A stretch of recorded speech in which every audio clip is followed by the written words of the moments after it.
Why did the United States attack Libya, Iraq, Afghanistan, and Yemen? Why are U.S. operatives helping to destabilize Syria? And why is the United States government so intent on taking down Iran, in spite of the fact that Iran has not attacked any country since 1798? And what's next? What are we headed for? When you look at the current trajectory that we're on, it doesn't make any sense at all if you evaluate it based on what we're taught in school. And it doesn't make any sense if you base your worldview on the propaganda that the mainstream media tries to pass off as news. But it makes perfect sense once you know the real motives of the powers that be.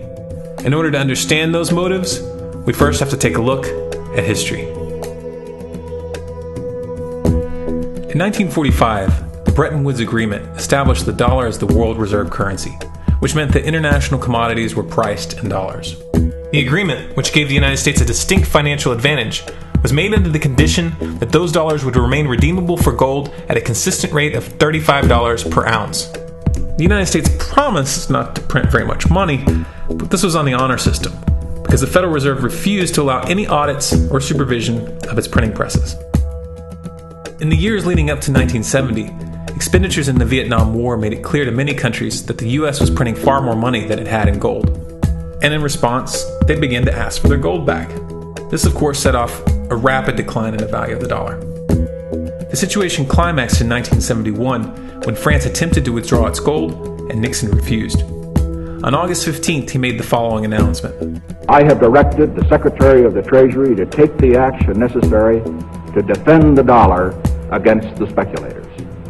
I have directed Secretary Connally to suspend temporarily the convertibility of the dollar into gold or other reserve assets, except in amounts and conditions determined to be in the interest of monetary stability and in the best interest of the United States.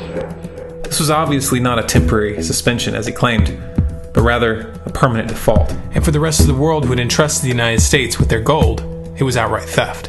In 1973, President Nixon asked King Faisal of Saudi Arabia to accept only U.S. dollars as payment for oil and to invest any excess profits in U.S. Treasury bonds, notes, and bills.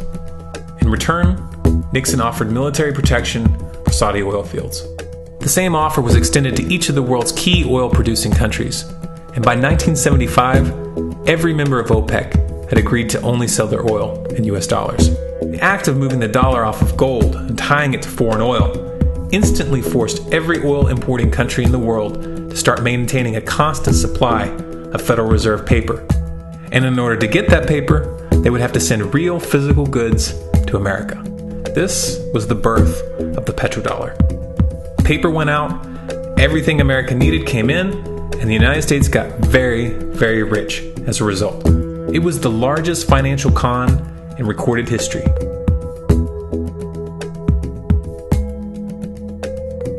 The arms race of the Cold War was a game of poker. Military expenditures were the chips, and the U.S. had an endless supply of chips. With the petrodollar under its belt, it was able to raise the stakes higher and higher, outspending every other country on the planet, until eventually U.S. military expenditures surpassed that of all other nations in the world combined. The Soviet Union never had a chance. The collapse of the communist bloc in 1991 removed the last counterbalance to American military might. The United States was now an undisputed superpower with no rival. Many hoped that this would mark the beginning of a new era of peace and stability. Unfortunately, there were those in high places who had other ideas. Within that same year, the U.S. invaded Iraq in the First Gulf War. And after crushing the Iraqi military and destroying their infrastructure, including water purification plants and hospitals, crippling sanctions were imposed which prevented that infrastructure from being rebuilt. These sanctions, which were initiated by Bush Sr. and sustained throughout the entire Clinton administration, lasted for over a decade and were estimated to have killed over 500,000 children. The Clinton administration was fully aware of these figures. We have heard that 500,000 children have died. I mean, that's more children than died in Hiroshima. And you know, is the price worth it?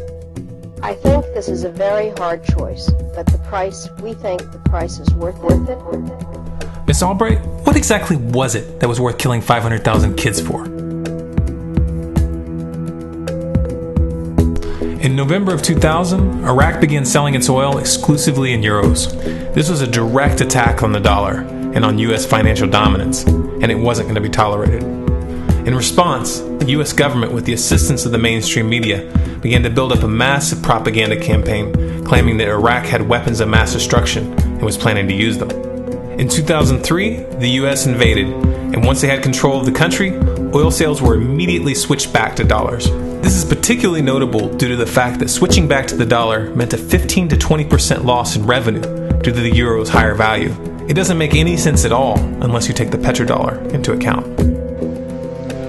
So I came back to see him a few weeks later, and by that time we were bombing in Afghanistan. I said, "Are we still going to war with Iraq?" And he said, "Oh, it's worse than that."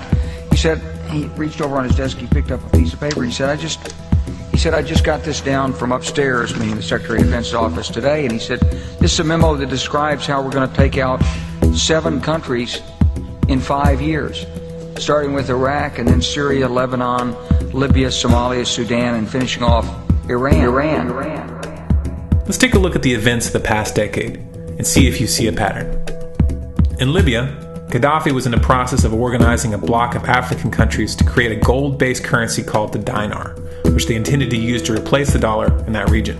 US and NATO forces helped destabilize and topple the Libyan government in 2011, and after taking control of the region, US armed rebels executed Gaddafi in cold blood and immediately set up the Libyan Central Bank.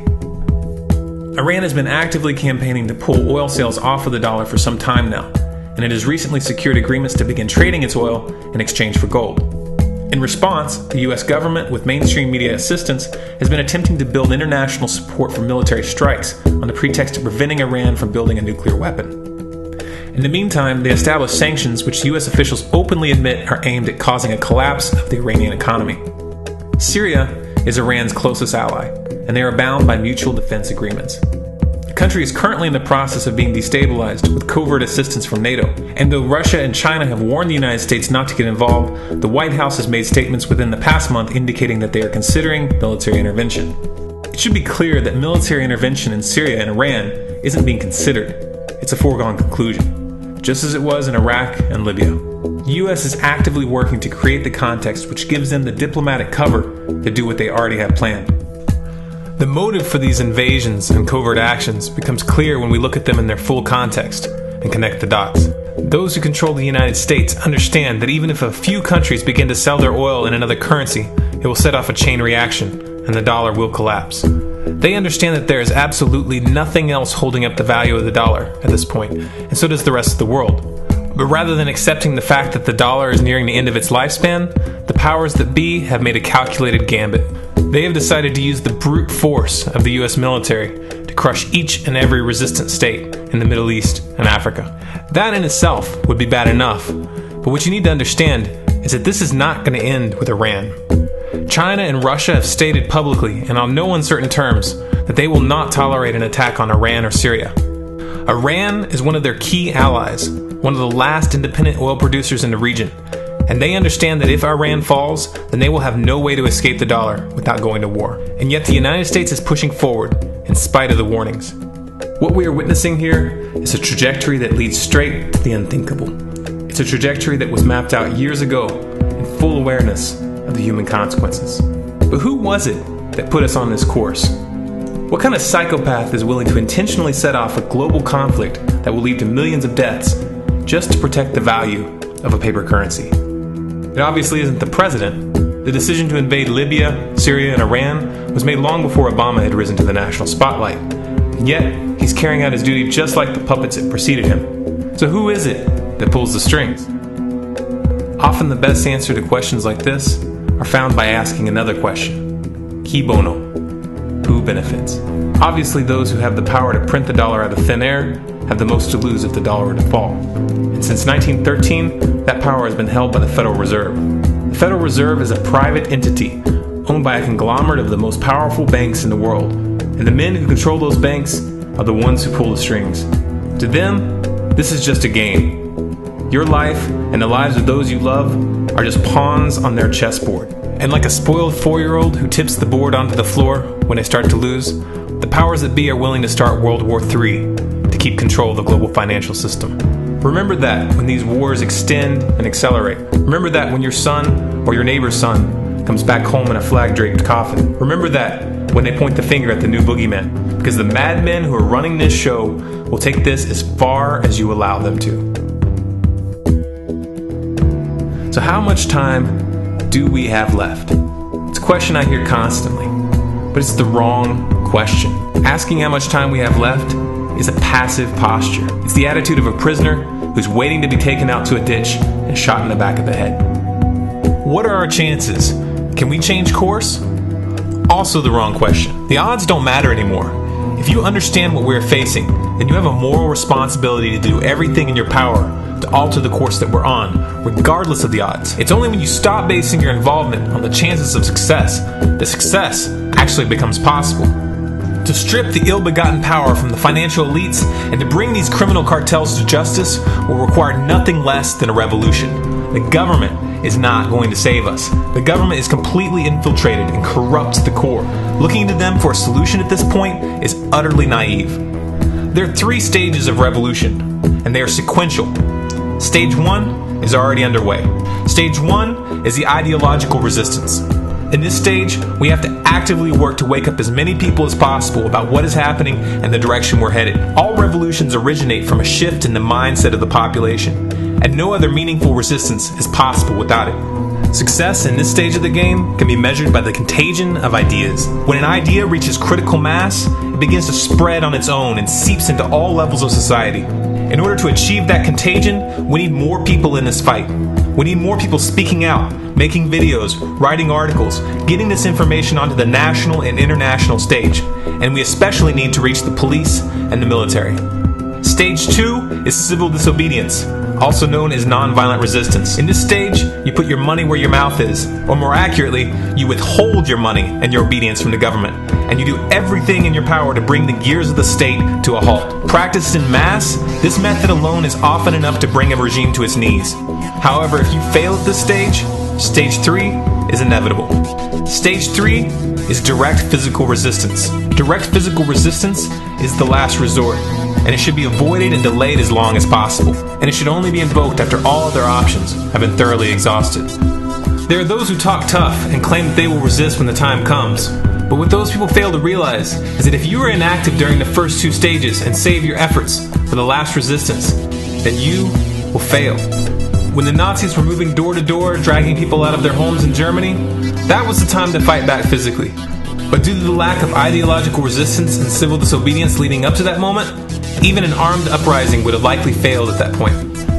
An armed uprising can only succeed if the people have established an attitude of active resistance. And active resistance is only possible after their minds have broken free from the mainstream propaganda. If you want to fight back, it's now or never. You're not going to get another chance, and the stakes are far higher than they were in Nazi Germany.